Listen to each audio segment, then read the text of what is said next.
नमस्कार दोस्तों, देखिए त्रिशाकर मधु ने क्या कहा कि मैं भोजपुरी इंडस्ट्री अब छोड़ रही हूं क्योंकि उनका इतना ज़्यादा वीडियो वायरल हो चुका है कि उनको अपने आप पे शर्मिंदगी महसूस हो रही है और इसलिए उन्होंने कहा कि मैं भोजपुरी इंडस्ट्री छोड़ रही हूं। आप देखिए पूरा वीडियो। डर किस बात की? मुझे पता है आज की ये वीडियो में लाइव आने के बाद मेरा जो 60% लोग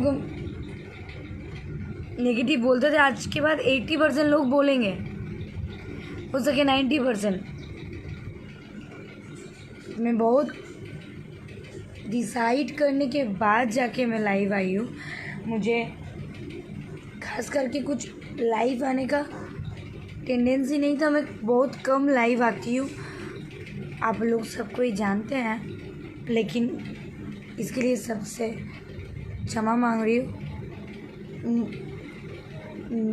कम समय में सब लोग ने बोला, सब जगह से मैसेज आया कि कुछ भी ये आप लोग पर्सनली आप किसी को पर्सनली नहीं बोलना चाहते हो तो आपकी मन की बात आप अपने फ्रेंड के साथ आके शेयर कर सकते हो, जो बात